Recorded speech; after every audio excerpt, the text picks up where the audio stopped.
Thirsty Thursday with your boy T King. Come on, everybody, let's dance and sing. It's Thirsty Thursday with your boy T King. Come on, everybody, let's dance and sing. Hey, hey, it's Thirsty Thursday, and I like the way you're moving when you're swinging my way. I'm talking like, hey, hey, it's Thirsty Thursday. Yeah, I like it. Yeah, I like it. Yeah, I like it. Yeah, I like it. Go!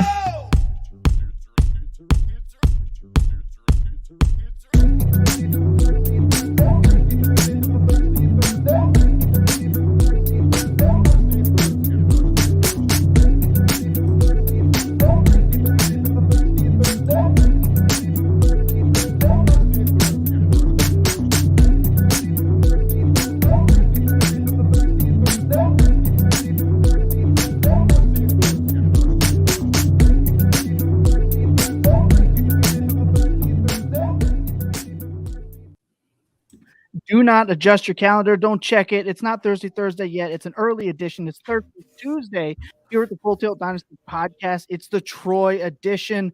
And look, I'm your host with the most time on his hands, Thomas Tipple. You can find me at Thomas Tipple FF, and Chad Pennington is the most underappreciated Dolphin of all time. I'm Billy. You can find me on Twitter at BigBillyFF. And Jordan Howard is tied for fourth in Dolphins rushing touchdowns since 2018, despite being bottom 20 in rushing yards. Wow. My name is Jacob Sanderson. You can find me on Twitter, FF_RTDB. And Dolphins have two stomachs, but actually don't chew their food. Wait, you mean like the Miami Dolphins? Or sorry, I must have got my signals. I'm gonna follow that up. Well, y'all, my name is Troy King. You can find me at T King Mode on Twitter. One thing about the Dolphins you might not have known is that the Dolphins are the oldest professional sports franchise in Florida. Oh, I didn't know that one. That's dope. Look, this is if you wanted your Miami Dolphins talk, well, today is going to be it. We have quite a bit on the docket here, so I don't want to waste too much time. We got Dave, who shows up as always, podcast guest Troy, hashtag Full Tilt Troy. I wish I would have thought of that one, Dave. That one's pretty good. Look, Troy, a lot of people already talk about the news that has happened. We don't like to hang on it too much. There's 672,000 other shows and articles and other super smart people that hit this stuff a little bit better than we do. But because it is Dolphins related, I just wanted to get your opinion on this fact. We like to call this, do we give a shit? Do we care? And right now it's that Flores did sign as a defensive assistant in Pittsburgh. Look, obviously Flores was ousted from Miami for a few alleged reasons, and I know for you personally, you had some strong thoughts on this. Do you like him teaming up with Tomlin in Pittsburgh, and how do you feel about his tenure in Miami? I'll go to two-parter. Sure. So in terms of him going to the Steelers, I feel like first we gave him Minkah Fitzpatrick, and then we gave the Steelers Brian Flores. So, take that for what you will. We're just giving Steelers everybody. So that's first off. And two, like the Steelers, for not trying to be a pun, but they got a steal, and having, Brian Flores there, downgrade, let's be honest. It's a downgrade from Opta's perspective. But at the same time, with all the stuff going on, it's good that he has a job. I like Brian Flores for what he did for the Dolphins, right? The first year that he came there, I thought we were going to win like 2 games. He won 5 games, which was a lot for when he first got there. And then, we were borderline playoff teams the past 2 years. And again, like we haven't had like winning records in like a million years. So he came in and with all the nonsense, and even this past year, like Tua was injured for a bunch of games. We had to start Jacoby Brissett, and he still was able to get the team rallied. Our defense was solid. So I liked him as a coach. I feel like he got a raw deal, all the legal stuff, I'll let other people talk about it. But at the end of the day, I was a fan of him.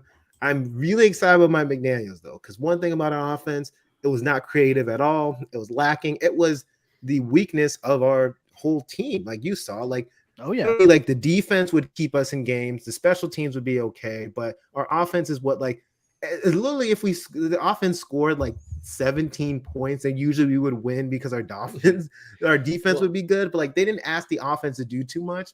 And obviously the running game was absolutely atrocious until Duke Johnson came out of nowhere and looked like, like the greatest running back in Miami history in some games. But ready to steal the heart. It's fitting that you said if they scored more than 17 points, because that was their entire offense was 17 last year. It was just, oh, look, we'll throw the ball to Jalen Waddle, we'll hand the ball to Jalen Waddle, we'll and it's just, I mean, it was awesome for fantasy because he got like a zillion PPR points, but it was definitely it's just a tough sell as an offense. Like if your offense is built around 3-yard passes constantly, and then you're not able to run the ball, like it was a very, very, very, very horizontal offense this year.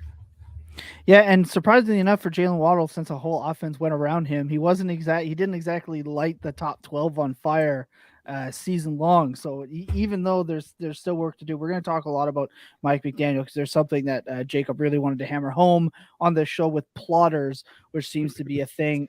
Look, we kicked this thing off. It was a great start. We're going to take about we're going to be gone for about a minute. I'm going to run a clip from one of our last episodes. When we come back, we're going to get the heart of it. We're going to get into the real work, breaking down this Miami Dolphins. So sit tight. Here's a clip of Billy and Tyler Lockett. Lockett's a good player. Like I'm fine giving Lockett some love. I know I've made a brand out of hating on him. That's fine. Love you, Tyler Lockett. Your lone defender on this podcast network. True. I literally just drafted him as we were on air. So what is with Tyler Lockett speaking when I am speaking? God fucking damn it. Okay, Karen. I just want to talk. Oh bonus episode. Bonus goddamn episode. All right. So, fuck my point. Fuck DK Metcalf. Fuck the Seahawks. Russ to the CFL. He's going to play with the goddamn Michigan Panthers. USFL. He's playing for Jeff Fisher. They're going 7-7 in a 10-team league. I don't fucking care.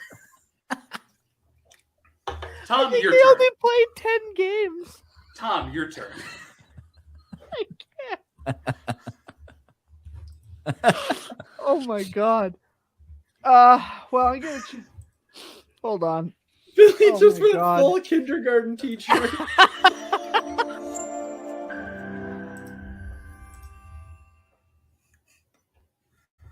Look, if you missed that, that's for our last week's episode for Anthony Carenti of Dynasty Drive. You can catch that on YouTube. Just guys, word to note. Don't talk when Billy's talking, apparently, because I am a disgruntled kindergarten teacher. I am so even-keeled. I'm so happy y'all got that much enjoyment out of that. That was really funny. And I wasn't the only time it happened there, Troy.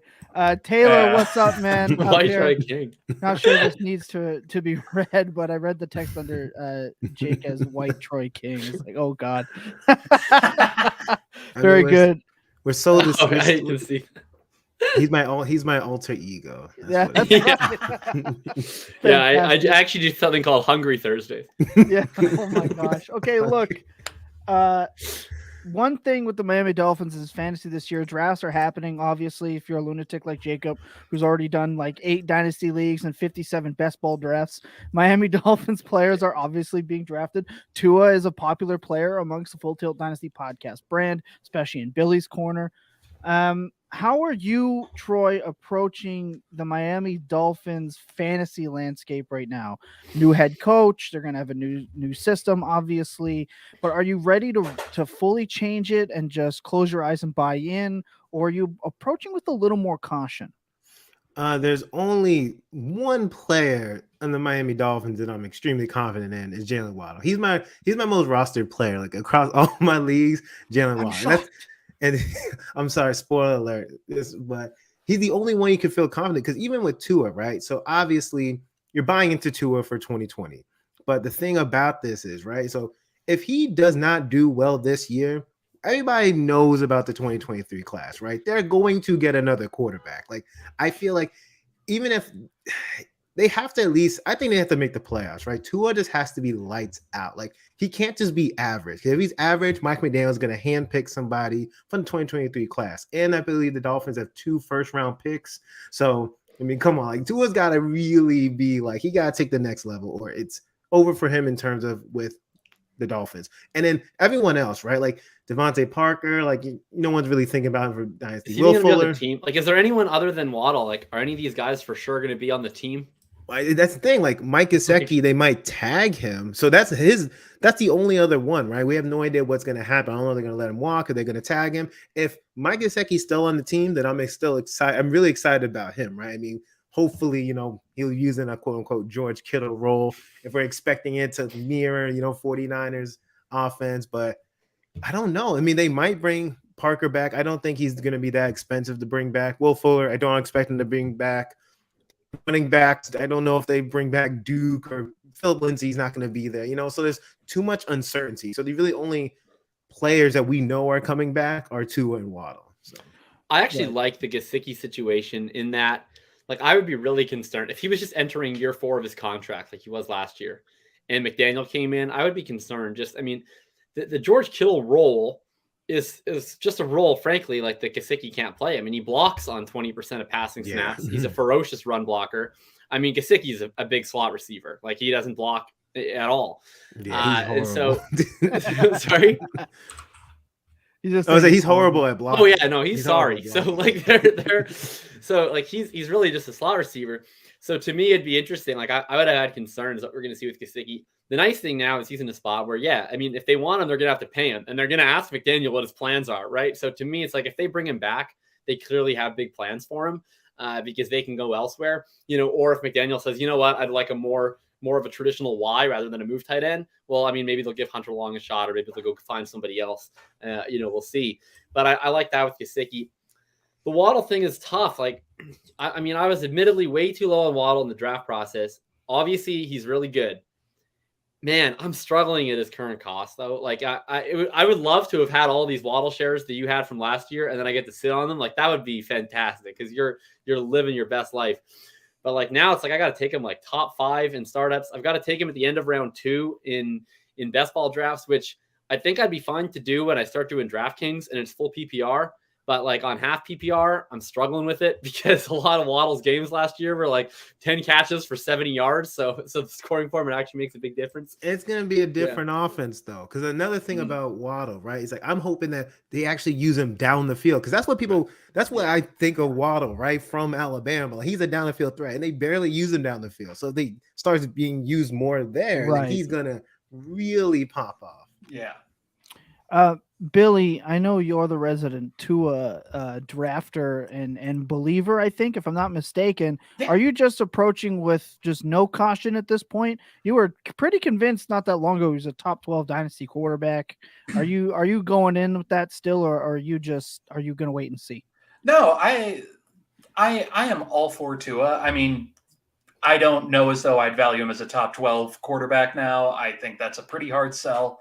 But also, I think he's one of the few quarterbacks who you can get at his price range who has that legitimate possibility who could be that high. Fair. Like Tua, besides a hip injury, Tua is probably getting drafted number 1 overall over Joe Burrow. Like, people loved him coming out. That was the whole thing their season was tank for Tua, like get the number 1 overall pick, take Tua. And you know what? They won a couple games and they managed to get him at, I think it was 6. Was that where Tua was drafted? Right around there. But 5. Herbert was 6. It in. Yeah. Sorry, Troy. But like, trust me, I hear about this a lot. Yeah. Like, I don't know think if you've ever considered it before. I think there's so many good things about Tua, but like a believer can only do so much. Like he's been serviceable in the scheme that they asked him to run. He had a few moments of brilliance where he threw some like beautiful balls down the field. But if he's not like producing as that kind of high-end quarterback they want him to be, I don't know as though come next year I'm going to have anywhere close to as much faith in him. Like, my question is like, what is Tua going to look like for fantasy wise in this offense? Like, I think, we'll see what McDaniel runs, right? Like, I have no idea if McDaniel's just going to run the same offense that they ran in San Francisco. He wasn't even the play caller, think they right? can. So they might run a very, very different offense. But like, if they do a similar passing structure to what they did with Jimmy, Tua can certainly run that. Like, it's timing based passing, short, intermediate stuff. Frankly, not a lot of passing. Like, I have no doubt that he can run that. But like, he doesn't run like a Lance will, right? So if he's just doing sort of the Jimmy thing, like in fantasy, like that's just kind of pointless, right? Yeah. Much as, but I mean, on the bright side for Dynasty, like, I don't know. I'm sort of two minds with this McDaniel hire. Like, I just struggle to see Tua becoming like a fantasy big time performer in this offensive scheme. But I also think he's going to run it really well, and that's going to help his longevity. So, yeah, we have another question a little bit down the road that I know Jacob really wants to talk about. That I have some stuff that kind of feeds into this, so I'll save that for down the road. I just think the Dolphins, if they are going to try and implement the San Francisco scheme, they need weapons. They can trade for Trey Sermon. And they need linemen. Yeah, that's what I was going to talk about. I was waiting to talk about the lineman things. Yeah. That's over your line, Troy. How many? Okay, if you're doing like, if I give you an open-ended fuck, marry, kill, where you can fuck as many as you want, marry as many as you want, and kill as many you want, how many of your O-lineman starters from last year are you killing immediately? Well, Jesse Davis gonna be number one. Jesse Davis. I'm excited. Like, the fact that he shouldn't even be in the starting lineup, let alone we were relying on him week to week. I like Robert Hunt. I mean, at the end, I feel like no one else is like no one else is like solidified, right? We need a center. Like, it's just. I hear the Houston Texans might be trading Laramie Tunsil. You might be able to call them up and I mean, it worked out. Like, we got a bunch of first for him, but it would have been nice, right? But like, I can't remember the last time. I feel like my entire life the Dolphins haven't had a good they haven't had a good offensive line since like the 08 when we had like Ricky Williams, right? Like, it's been a long time since the Dolphins have had a reliable offensive line. So we don't have a stat corner this week, but I just have a fun question. If y'all had to put a number on it, where do you think, in terms of average year salary, the highest rank Dolphins O-lineman would rank in the league? Like, is he 26th? The 10th highest? 26th. Are there any of them that aren't on entry-level contracts? Just give me a number. 26th. 26th? I'll say like 54th. I'll say give me 17. 17? Okay. Yeah. Jesse Davis is the highest paid Dolphin, and he's the 67th highest paid O-line. Went over.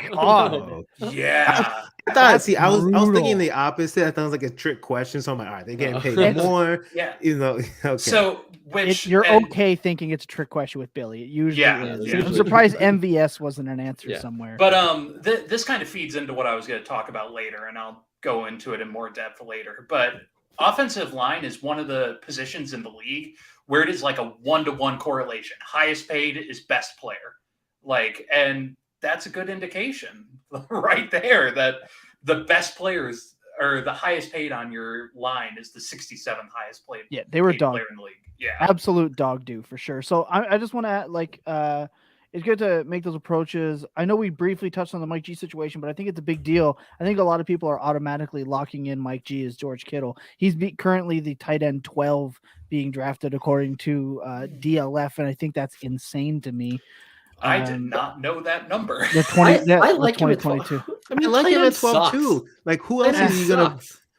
I like him at 12. I'll take him higher than 12. I'll take him over freaking Dawson Knox. That's for sure. All right, you have a vendetta on Dawson. No, Knox, I don't. That's fine. The Targets have a vendetta against Dawson Knox because they go to other players instead. Like Gesicki actually draws targets. He draws targets downfield all the time. Like, I don't have an issue with Gesicki at 12 at all. I would give him higher than 12.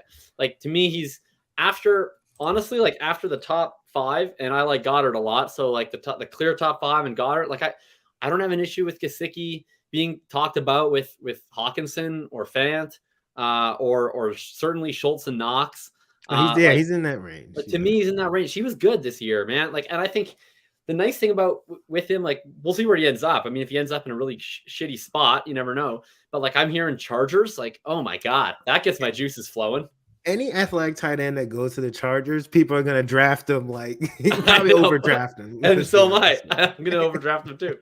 Yeah, fair point. If you, Troy, I just want to know if you had a player in your heart to take on that role in the McDaniel system. We talked about Gesicki's incapable of blocking, so it doesn't really fit the bill. Is there a player in your heart that you'd like to see there?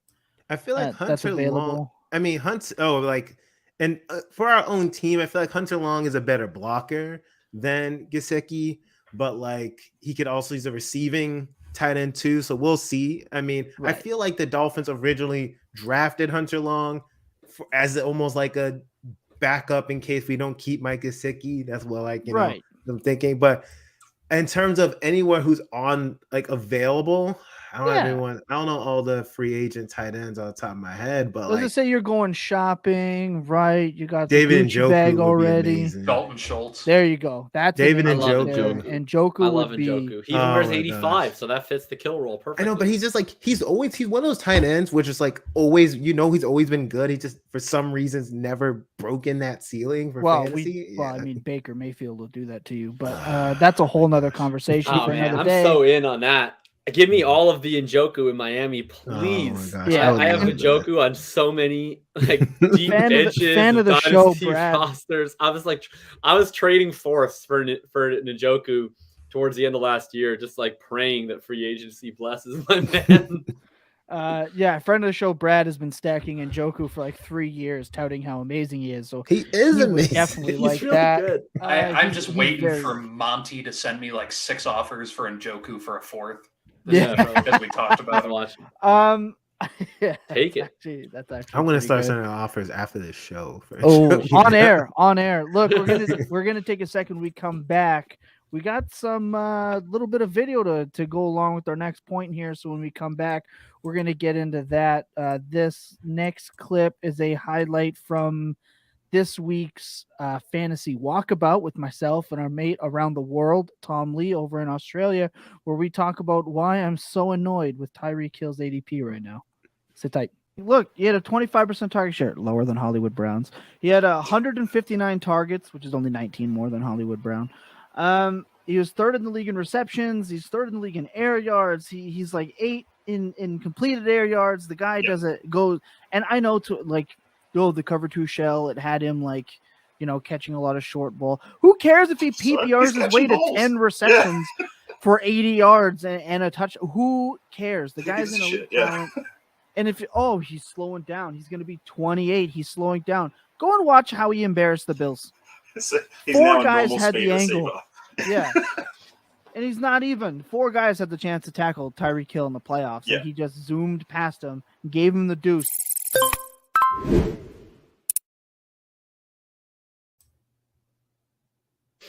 Like, it really does annoy me that Tyreek Hill, for some reason, people are like, he's the 8th receiver off the board. Should be the 3rd receiver off the Because board. he's old, dude. It doesn't matter. It doesn't matter. You just ruined me saying he was only 27. Yeah, he's gonna 28 outscore next your boy AJ Brown for the 28 next in like 3 years, days, and then your but- boy AJ Brown will be too old. I'll take that bet. 3 Easy. years? I don't think so. Easy. Not a chance. AJ Brown doesn't have Patrick Mahomes. Three years. I'll rest pretty easy on 3 years. Okay. I'd take Tyreek over AJ for this year. So what? and So that would AJ be Brown's it. gonna be You 26. should have just said this year, bro. 3 years is a lot. But I'm just saying. Yeah, like, he'll outscore him this year for sure. I mean, well, nothing's for The sure, next but I would draft 2? Tyreek over AJ Easy. in redraft. But next year after this, 29-year-old Tyreek versus AJ. No thanks. if I'll take 29-year-old AJ. Devontae Adams is outscoring your boy, I mean, I don't see why Tyreek Hill. Anyway, that's not the Tyreek point. and Devontae. Tyreek Hill's continuously disrespected. Troy, a lot of people seem to be, and this was Jacob's big talking point, is a lot of people seem to be thinking that every plotter available, whether it be in the draft, Kenneth Walker, or free Oh, he's agency, got- insert anyone, is destined for Miami. And Jacob, you disagreed with this. Now, what we did is I went and I got I got Elijah Mitchell and I got some Raheem Mostert, because these are the guys that fit that scheme better, obviously, because Trey Sermon wasn't it. So we're going to pop that in. Jacob, why do you dislike here's a reason that's needed in the offense right there. I mean, San Francisco running back, which, who knows exactly what Mike McDaniel will run. But I mean, McDaniel's been the run game coordinator for Kyle Shanahan. So if there's one thing that I think we should be pretty confident is going to translate more than the quote unquote George Kittle role, for instance, it would be that we're going to see the wide zone running scheme as the basis of the offense in Miami. I think I think it would be surprising if we didn't, just based on that's what McDaniel has done for so much of his career. And I mean, it's a very specific type of running back who succeeds in this, and it's different from the McVay zone scheme, right? There's an excellent piece by Benjamin Solak of The Ringer, if anyone wants to read that, where they break down these different zone blocking schemes and the difference between, the McVay offense, where a lot of it's 11 personnel and it's based around the inside zone, versus this outside zone scheme that they run with blocking tight ends, with receivers, etc., that they've ran in San Francisco. It's really quite unique. And I mean, you see running backs that just don't get drafted, don't succeed as prototypically elsewhere, like a Matt Breida, Raheem Mostert, and then Elijah Mitchell. Those are the guys who've been most successful. What do they all have in common? First of all, they have freaking wheels. Like they're all 4.3 guys, right? And they get to the edge, because I mean, you're seeing it right here. The goal is get to the edge, stretch it out, foot in the ground, one cut up, and you're looking at these big plays. And I mean, we've seen other guys like Tevin Coleman once upon a time in his life was actually a good fit for this scheme. But like the Tevin Coleman that we saw in San Francisco, where he was old and he scored like 4 touchdowns in one game once. It wasn't right. Like eventually by the end, he couldn't get with it anymore. When they picked Trey Sermon, I was like, that's a really curious fit because I just don't know that he's a guy that can get to the edge fast enough to run this scheme. And so I think especially like, honestly, I think it's an edge in fantasy because everyone wants to figure out who the next Miami Dolphins running back is going to be, because we know that the scheme has been successful for running backs. We know Mike McDaniel is likely going to want to establish the run. And we know that it's going to be, a place where there's a lot of touches available, right? And people want to know who it's going to be. And like, I'm just saying, I don't think it's going to be a James Conner. I don't think it's going to be a Melvin Gordon. Like those are good running backs. It's not like they're bad. I think that the fit, like I think we're going to see guys who are these 200 pounders who run a 4.3. I think we're going to see a couple of them and maybe other guys sprinkle into the stable, but I do think we see someone in that speed back role. And I'm interested to hear Troy's thoughts on who like he would like to be able to take on that role in this offense. I mean, everything that you said, I agree 1,000%, right? Because again, I feel like everyone wants to comp every free agent running back, but again, like it makes sense, right? Like let's look at what, again, we're assuming that the Miami Dolphins is going to somewhat mirror what the 49ers did. And like I said, what do they all have in common? They're fast. Like they do the wide zone scheme. So it was like, again, not just, and again, like you said, James Conner, Melvin Gordon, I've heard those names a lot. And I like those running backs, but you can't just insert any running back into a running back opening, right? It just doesn't work like that. So I agree 100%. In terms of who I want, I'm just trying to see, like, the problem is, right, is because Miami Dolphins traditionally don't draft running backs high, right? So I don't know if we're going to draft one or it's going to be some random running back in the draft. I bet both, right? Like I bet they bring in a stable and everybody tries to figure out who the number one is. And I bet that they don't know at the time that we're guessing. Like I think they're going to figure it out. I mean, Jared Dokes, he's too big he's a big boy, and he doesn't make any. I mean, Duke Johnson, he doesn't fullback. I mean, I put out a list. Here's some names that I thought of that I think are interesting. And I mean, these guys are not top of mind. I have right? one from the draft. I'll do bring him back. Yeah, one of course is Raheem Mostert, right? I mean, like just obviously it makes sense. The one like big name, I don't know if he's a bigger name that I think is really interesting is Chase Edmonds. And then like some smaller guys that it wouldn't shock me would be Jet McKinnon. I mean, I could see Kenyon Drake if he gets let go. Going way down the list, Dontrell Hilliard, I thought flashed some stuff from Tennessee last year. Yeah, absolutely. Tyson Williams, who got like benched immediately, but I thought he was interesting for game. And then Ty Johnson. And then we could bring back Breida. Who knows? I mean, he flashed a little bit. He still has the athleticism. He was back in Miami. He was back with San Francisco. I want to hear from the draft, though, Tom. Who are your guys in the draft? So I took a pretty big dump on him, but we're talking about a guy who is big and just exactly who I was going to say.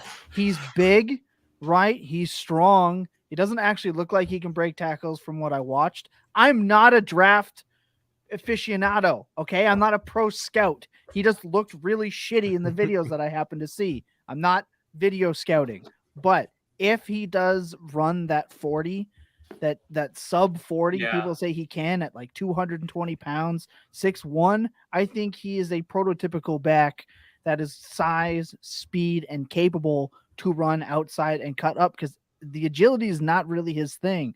but one cut and upfield at his size and speed and explosiveness in the let's say third, fourth round, I think fits that perfectly. I just want to add, though, it takes a few years to rebuild an offensive line. It's not just sign a free agent, draft 2 guys, and they're good right away. It took San Francisco a while to establish this wide scheme after Harbaugh left. It took a while to get the right pieces in place. It's not going to be whoever they're drafted is an automatic RB1.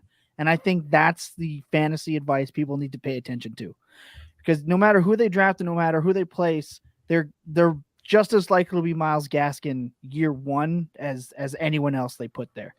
Yeah, I kind of like the Tyler Allgeier call, not because I think he's like anything crazy talented, but I mean, in terms of like a guy who kind of fits their scheme, if he goes to the combine and runs in the 4.3s at his size, which is what he's rumored to go. I've seen no indication that that's what's going to happen. But if that's the case, like he would be great for this scheme because he fulfills kind of this grinder role that, you know, we keep saying they bring in a stable and maybe they have some faster guys and some guys who are more touchdown efficient. If he runs that speed, like that's what you want. And they'll be able to get him dirt cheap in the draft too, unless he's like insanely fast. Troy, who's on your draft wish list to draft Santa? I mean, it's not realistic, but I would love some Breece Hall. It's not realistic. I mean, but exactly. But if you asking me, like, I wish there was some possible way we could get him. We're not gonna get him, but that's my. And I mean, I like Kenneth Walker too, but I don't know if he makes much sense. But I mean, those 2 guys are my favorite backs. Oh, Isaiah Spiller. I like Isaiah Spiller too. So pretty much any good running back, the top 3 running back, give me one of them, and I'd be happy. That's my wish list. Here's my 2 I think could go there. I like James Cook from Miami, and I like Kyron Williams. I was going to say Hassan Haskins from Michigan. He's like slow as balls to me. I don't know. He doesn't do it for me. I don't know. He looks faster than Tyler Allgeier on tape, and he has a little bit more agility to him. That could be. I'm not exactly grinding the running back tape. Yeah, the vertical speed isn't quite as good, but he has a lot more agility to him. So there's just a play I want to shout out here before we switch out. It's one of my favorite things that I've ever seen Jimmy Garoppolo do. And everyone says that Jimmy Garoppolo is just not mobile. I'm going to call Huey on that. I believe it's, this one here. The sack. Ducks, he fakes, spin move. He's mobile enough. Like, there's plenty of quarterbacks. And then he gets that. Quarterbacks are not mobile, but he's mobile enough, especially for the offense. Like Jimmy G, the thing about Jimmy G, he doesn't suck. He does well. He just makes like the worst mistakes at the worst time. That's the problem with Jimmy G. But he's not like a horrible quarterback. He's mobile-ish, but he's really bad throwing on the run. And you know what? Actually, he's worse at than throwing on the run is deciding on the run. It looks like he makes horrible decisions. Like when he rolls out, he becomes the total arsonist. Like he makes very questionable decisions while rolling out. It's like Jared Goff when he can't hear Sean McVay. I don't know. Jimmy Garoppolo looks like he's having an out of body experience every time he has to take 3 steps before throwing. I'm fascinated to see what happens to Jimmy in a new scheme because in Indianapolis, it felt like. No, I said I would stop rooting for the team. I just wouldn't watch. I would not be able to do it. Not even because of not even because I hate Jimmy. The Indy thing is just like it's because I'm just like we already gave assets for one mediocre quarterback. If they cut Wentz and then trade more assets for Jimmy, it's like you're not actually solving the problem. You're just paying more for a different version of average. Like you're not helping. Y'all are going to be getting real close to the Panthers situation. Where for a time they were paying Cam Newton, Cam Newton's replacement, the replacement for Cam Newton's replacement. I don't want that to be my life. To replace the replacement for Cam Newton's replacement. But Jacob, who do you want? Who do you think is going to be the Colts quarterback in 2022? Oh, I think it'll be Carson Wentz. Yeah. And I want it to be Carson Wentz. Okay, it makes the most sense. I'll rephrase this. I don't want it to be Wentz. I guess what I want isn't possible. Like what I want is for us to go back in time not give our first and third for Wentz, and instead do the trade that the Bears did and give our first to go up and get Fields. Like we had the pick right next to the Bears, right? That's what I wish. Cut off their nose to spite. That's what I wish we could have done, or I wish that we gave 2 ones for Matthew Stafford, like whatever. But point is, like we don't have our first now, so that's not going to happen. Carson though, and we do have Carson, right? But like this is my issue with it. Is like if you look at the options, right? So it's like option 1, how do you get a quarterback? You draft a quarterback. Well, we don't have a first round pick, so if we're gonna like we're probably not going to draft a guy. Like you can draft a guy in the second or third, that's fine. I'm not going to be mad about it. But if you draft a guy in the second or third, you shouldn't be counting on him as your savior, right? Like that more often than not, that doesn't go well.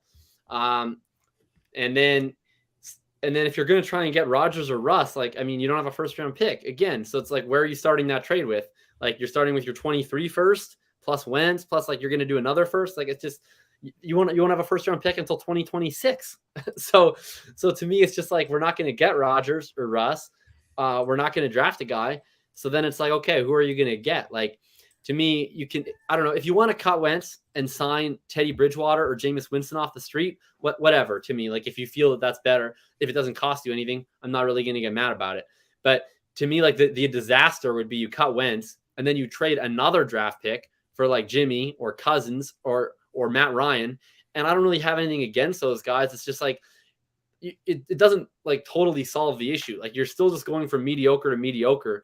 So I would rather just preserve my picks for when I actually have a quarterback I can win a Super Bowl with than spend like a second after I just spent the first and a third. And now I have Jimmy. And it's like, we know what Jimmy is. He's not awful, but like, he's not the answer. Yeah. I would just roll with Wentz. Yeah, it's gonna be awkward and weird to see how that goes. I mean, already saying that they plan to cut him before is guaranteed. It's gonna make things a little awkward for them. There's just one thing I want to point out on the video that's rolling for anyone that's not listening.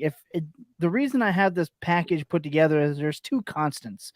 It is George Kittle securing the most important block 9 times out of 10, and then Kyle Juszczyk being on the field constantly. So it'll be interesting to me to see how Miami now approaches that, as well as how often the running backs leak out into legitimate passing routes, not just dump off routes. So that's the next thing that you need to be able to expect when you're scouting a running back. I do think that it makes a lot of sense for Mostert to go there. He's probably going to be dirt cheap as a 30-year-old running back who can't not stub his toe and be out 4 weeks. So it'll be interesting to see what happens. Look, that's it for that. Get Mostert's backup.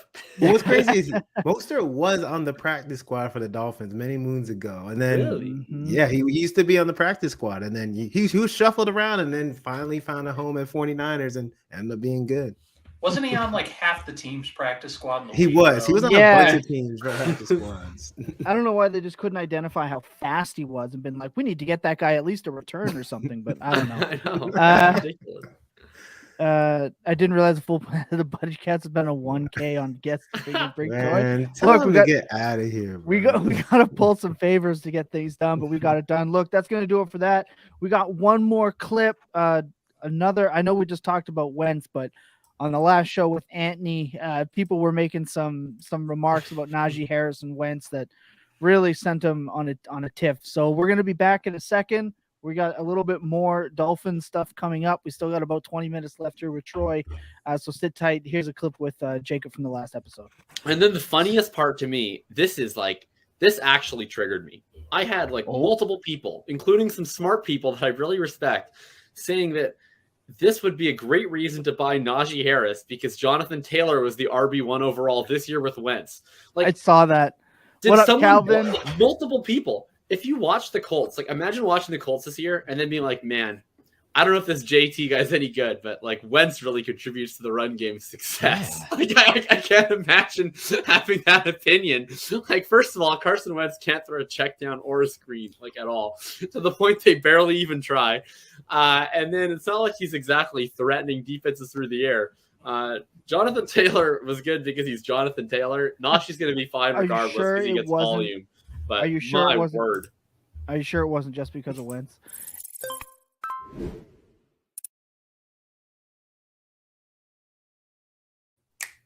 Look, we all like when Jacob just triggered goes again. off. Yeah, That was a bad day on Twitter. That was on a his bad day for me. tangents, and the best place to catch those is on the Full Tilt Dynasty podcast. The angry commercials. My my goal is to also try and trigger Jacob at every possible moment that I can. Look, there's some news here, Troy. Jarvis Landry's not happy in Cleveland.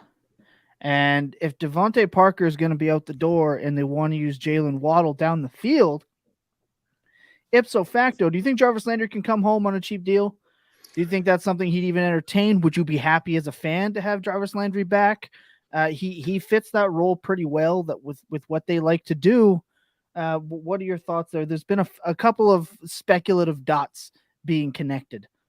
As a fan, I would love Jarvis Landry. I love Jarvis Landry, and I was so mad when he left. Like, oh my God. I'm talking about, again, he was, I guess, in a way, Jalen Waddle before Jalen Waddle got there, right? Just the reception king. Again, the shortest catches in the world, Jarvis Landry is the king of. So it would make sense, I think, from like a personnel scheme. It would definitely hurt Jalen Waddle, obviously, if they brought someone in like Jarvis Landry because he fits that role so perfectly. So I wouldn't mind it. Will he entertain it? To be seen. I mean, look, there's definitely some positive things about Miami. Maybe he doesn't want to be there because all the toxic. Look, there's a lot of drama, obviously, during the offseason. Maybe people don't want to be part of the nonsense. We'll see. But I would not be hurt. I would not be mad if we did bring him back if it's on a cheap deal. I love it, right? I mean, I think for the offense, especially, I think it helps where, if Waddle's not the guy that has to do every single thing, right? Like if you can take advantage of his speed to threaten the defense deep, right? And you have someone else who can be the possession guy underneath that you can rely on. I think that helps the offense. Maybe Waddle doesn't score as many PPR points, but maybe he's able to earn those targets deeper down the field, and maybe it ends up even better. Maybe it unlocks a ceiling, right? Where instead of being that low-end wide receiver 1, high-end wide receiver 2, maybe he becomes like a full-fledged top-shelf wide receiver 1. It's possible. Offensively, I think it's great, right? Like I think you don't. I think it's almost like a waste of Waddle's skill set, some of the stuff that he gets used on, right? Like, because he can take the top off a defense in a flash, and he's getting used basically like rookie year Jarvis, Yeah, I think it'll be clutch. It'll be very interesting that this draft coming up for Miami and this free agency period coming up for Miami is probably just as, if not more important than who they hired as a coach. And what I mean by that is they're a good team.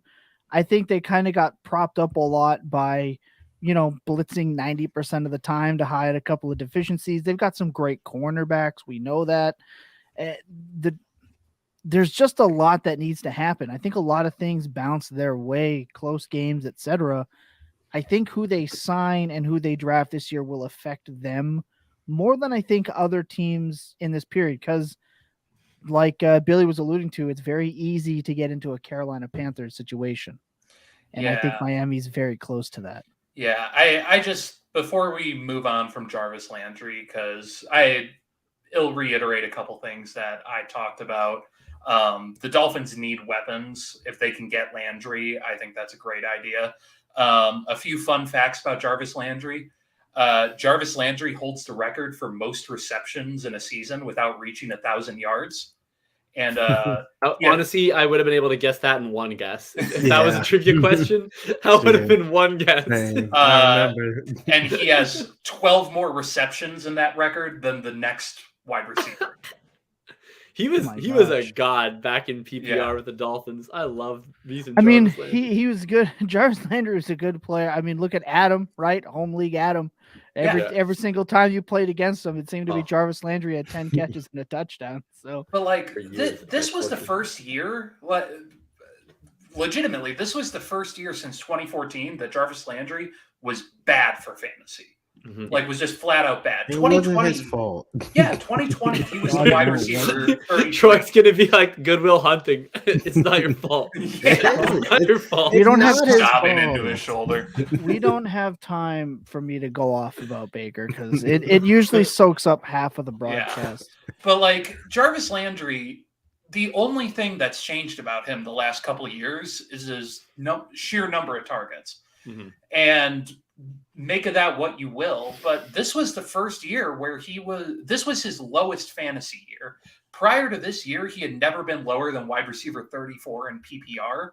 And that was his rookie year. And after that, he was 8, 14, 6, 18, 12, 33 last year, and 54 this year. Like, if Jarvis Landry still has it, which make of that what you will, I think he's a great option for that offense because they want to throw the ball to someone. Like, they did not go into this year thinking we're going to get Jalen Waddle, the rookie reception record. Like, I'm happy we did, but hey, good for Jalen Waddle. Okay. That's phenomenal. But I just think Jarvis Landry makes a lot of sense. I think if they're going to try and make a deep playoff run in the next 2 years, he's a solid idea. Yeah, 100%. Look, Billy, been trying to ask here. You have a stat corner lined up? No, we were told not. I was told not to do the stat corner. I was gonna say if you still had it, we were gonna run with it. Okay, that's fine. That's okay. Look, we're gonna take one more second. I want it to be known. Thomas told me to eliminate the stat corner. I did. So I just. this is not on me. I was trying to make sure that we didn't run over time. Look, we have one more quick thing that we're gonna come back. We got to do some ad stuff, the less fun stuff. We're going to get out of here afterwards with a little bit of our final thoughts on the Dolphins, our favorite part of the offseason so far, and then we are going to get Troy out of here, so sit tight, okay? We'll be back in just seconds. A little shorter. I'm Thomas Tipple of the Full Tilt Dynasty Podcast. And I'm Steven Johnson with ShyCitySports.com, and I'll be on the Full Tilt Dynasty Podcast March 3rd. Steven's going to make sure to take the time to let everyone know that he feels that Mitch Trubisky will go down as the greatest Chicago Bears quarterback of all time. You know, if he wasn't sabotaged by the coaching staff, that could have happened. Say less.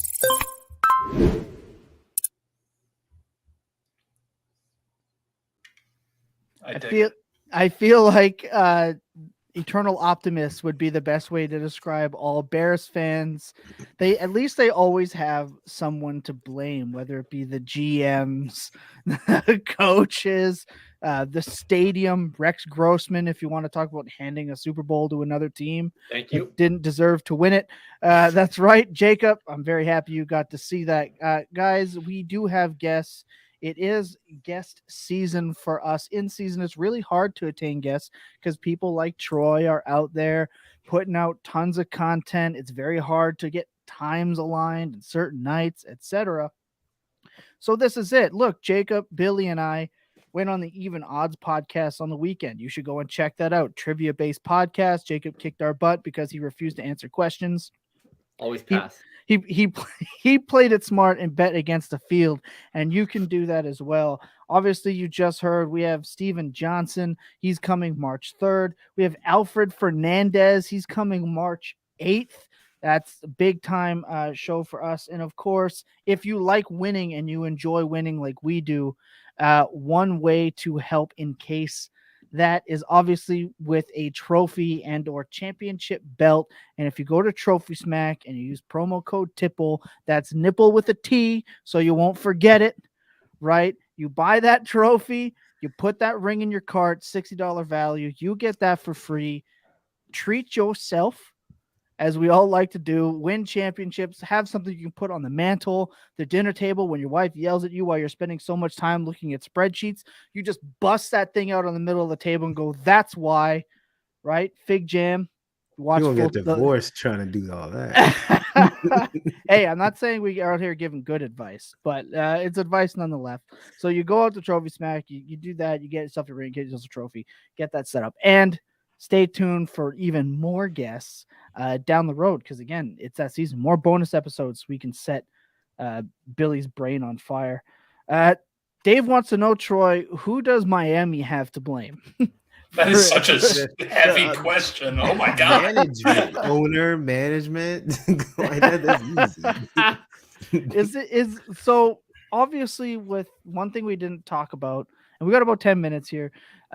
Obviously, one thing we didn't talk about with Brian Flores was what was allegedly being done by ownership. So now it's in the Miami ownership has kind of been tumultuous over the last, what you want to say, 15 years or so, 10 years or so. What do they do now? Is this a private group? Is this Tom Brady going to come in and Derek Jeter the Dolphins like he did the Marlins? What is going to happen here with the Miami Dolphins ownership? Because obviously attempting to pay your coaches to lose games is unparalleled in how awful that is. Allegedly. Yo, the culture, like, there's been so much drama. Like, I don't remember, like, we had like that offensive line coach that goes on a video doing like cocaine.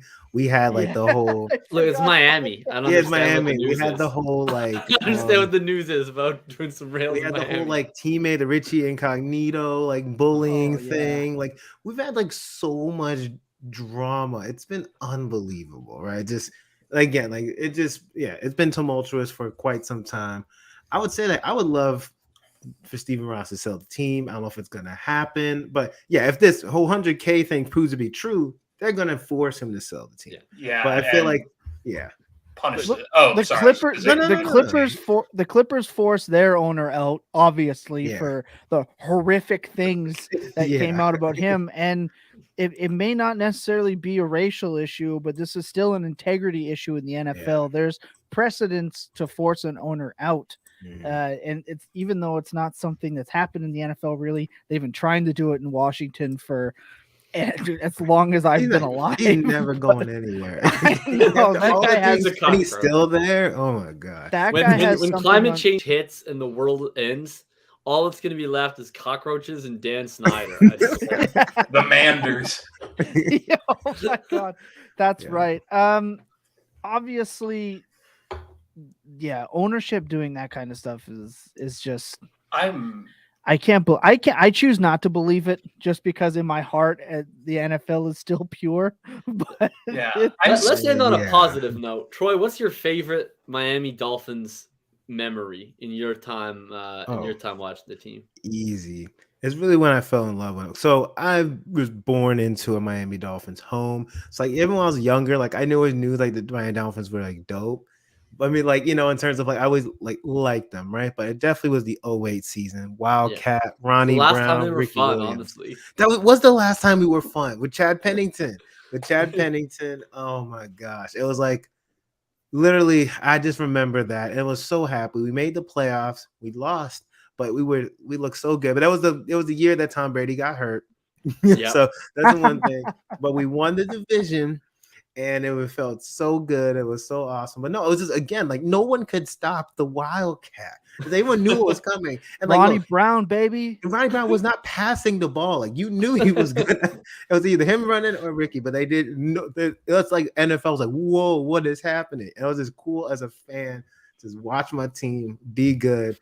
I was like 18 years old when that happened. I was like, yo, this is super dope. And then it's been disappointment. 2017, we made the playoffs, and you know we didn't do it. Matt Moore, but with Matt Moore, and nothing happened. We got killed by the Steelers. Oh my god, that was disgusting. It was horrible. But, is that the game he got his head taken off? Like, is that the decapitation play? Yeah, that was it. Jacob, what's your favorite Miami Dolphins memory? Oh, I mean the Wildcat game for sure was, the Wildcat year, but like the Wildcat game specifically to me is that first time in New England when they just annihilated the crap out of them. And I mean, that was peak me hating New England era, right? Because like I'm a Colts fan, so like, you know, they beat us in 2003, they beat us in 2004, and then we got them back in 2006. So like that whole like 2000s era, like every week, every time I watch football on Sunday, it was like, all right, I'm rooting for the Colts, and then I'm rooting against the Patriots. Like those are the two things I could count on every week. So it's like literally every week, whoever was playing the Patriots, they're my second favorite team. So I would watch so many Patriots games because I just hated them so much. And and I remember when they did the Wildcat and they just smacked the crap out of them. They beat them by like 40. I can't remember. But that was so much fun.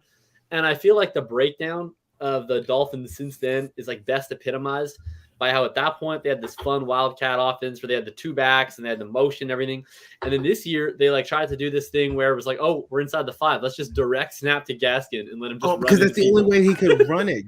Sorry to interrupt, but Myles Gaskin is not a good runner. Literally, only time that Myles Gaskin can run the ball is if they did the Wildcat with him or direct snap. Like that's the only time he got there positive wasn't anything yards. wild about it. Like they didn't like do any motion. They didn't have like a pass option. It was just the cat.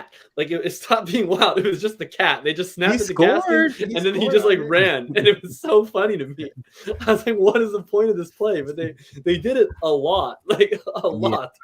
Because he sucked at running the ball, and our offensive line sucked at opening holes. It's like, oh, this is the only option. But like, it wasn't even to me. Like, it literally wasn't the Wildcat. It was quarterback draw with Gaskin playing quarterback. Like that was what it was. Yeah. That feeds into my favorite Dolphins moment. Week 5 of this year, when everyone on my Which is team around when died. Billy started watching football. Yeah. When everyone on my team died, and I had to put in Myles Gaskin against Tampa Bay, and I was like, all right, fucking whatever. I guess, and he had 10 receptions and 2 touchdowns. He had the And weirdest won me a season. week. Oh my god. Well, he was The really good on weirdest odd weeks. Yeah. season. Well, I mean, let me tell you my least favorite Dolphins moment, because my favorite Dolphins moment of all time, it's pretty simple. Anytime I got to see Ricky Williams run the football. Also former Raven Ricky Williams, but Ricky Williams with the Dolphins was poetry in motion, honestly. He is one of the greats, Hall of Fame bound. He should be, even had to stop for the Toronto Argonauts. So, I love seeing that with my hometown. My least favorite Dolphins memory, Troy, and I've been waiting to talk about this one, is December 17th, 2007. I'm not sure if you remember what happened on that day, but the winless Dolphins stunned the Baltimore Ravens. Yes. Oh my god, on with a the tight end. 44-yard touchdown. Who was that tight end who caught that? Oh my god, that was beautiful. It was either tight end or some random wide receiver. I forgot about Greg Camarillo. Yeah, on a 64-yard touchdown after Baltimore. Yeah, he was like, oh my god, I Matt remember Stover that. missed a 44-yard field goal to win it, and the winless Dolphins beat the Ravens. I remember legend Matt this. Stover. Yo, that was incredible. I was so hyped, like we won the Super Bowl. It's the second time okay. Baltimore has lost to a winless team. The other can, time being the Browns. I can relate to that so hard, Troy. Like I still remember to this day, one of my favorite game watching experiences was the 0-13 Colts beating the 10-3 Texans on Thursday Night Football with Dan Orlovsky at quarterback. Like I specifically remember like rooting so hard, and like I still like Orlovsky to this day because he got us in that was like the Curtis Painter season. Oh, I remember one more favorite memory, the Miami Miracle when we beat the Patriots. Oh my god. And then they lost. Oh my god, I was so happy. You guys always beat the Pats in Miami, hey? We do. It's a weird. It's like the Jaguars and the Colts. Tom Brady lost to the Dolphins more than any other team. Like we just played them better than any other team in Miami. In Foxborough, they kicked our ass like a lot. Yeah. But in Miami, we always played them well. Yeah.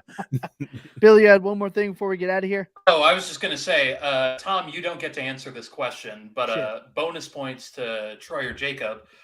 Who was the quarterback for that? Who was that quarterback for that Dolphins team over the Ravens?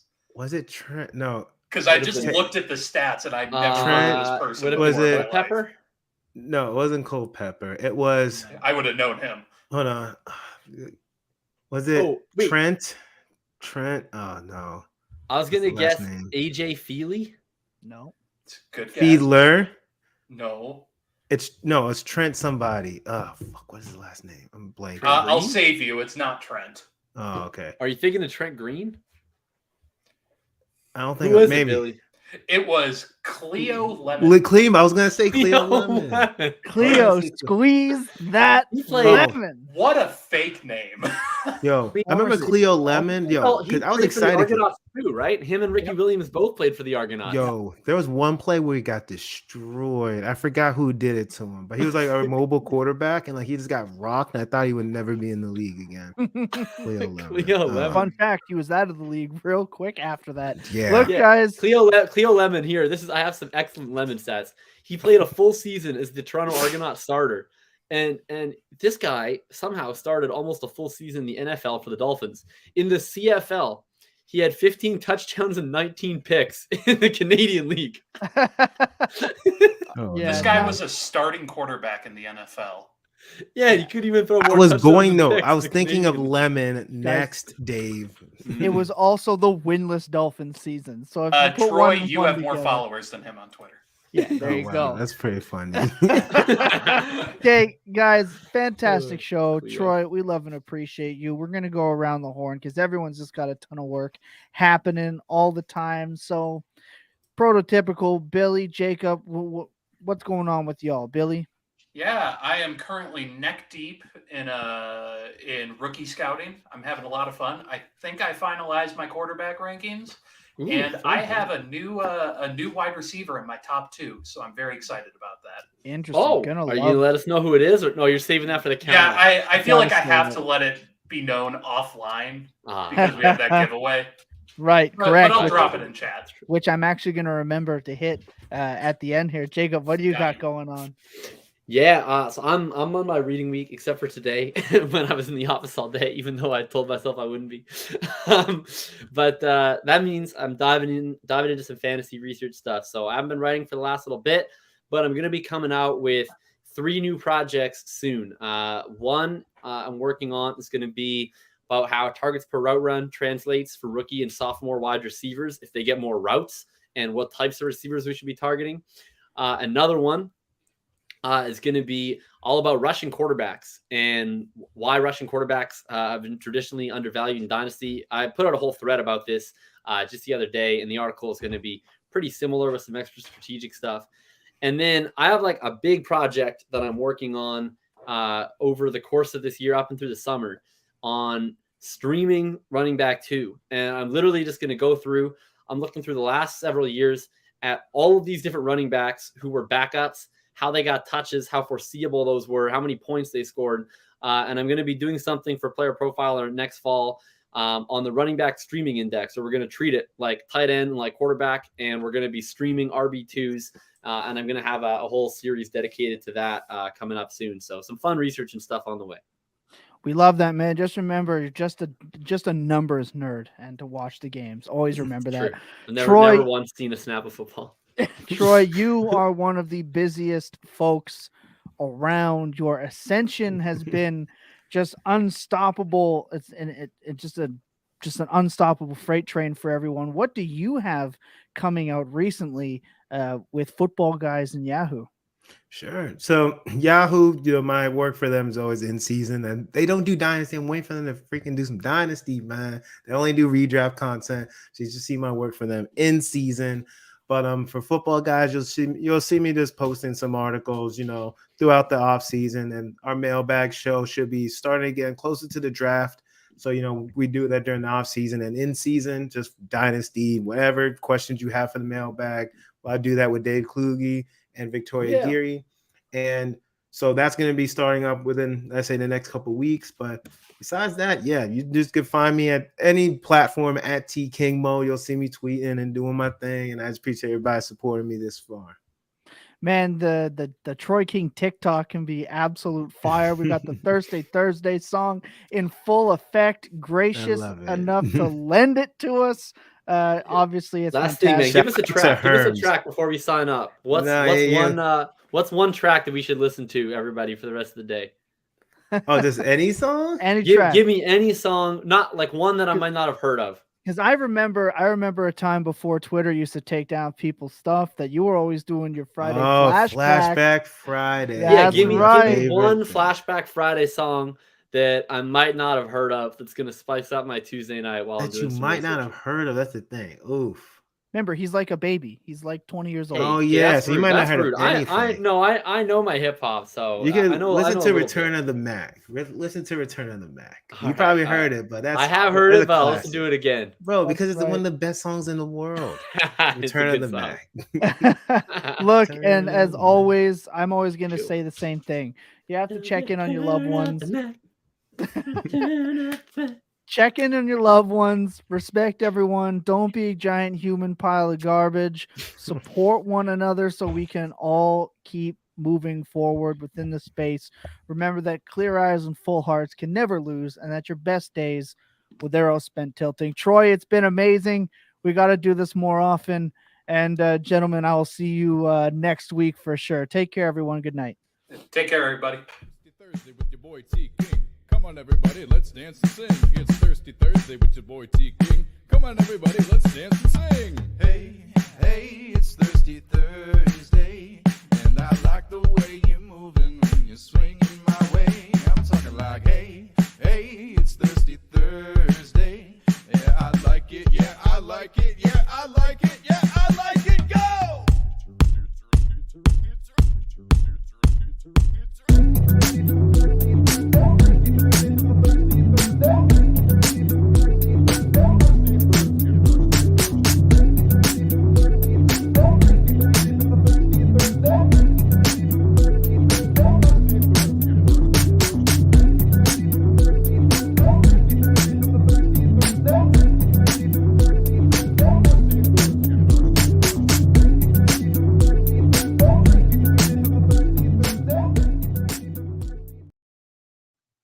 Hey, if you stay to the end of the show, we appreciate you. I just want to remind you that to get in on the Saquon Barkley Penn State signed jersey giveaway, you have to be following the members of the Full Tilt Dynasty podcast crew, and also you can be following at Dynasty Tilt.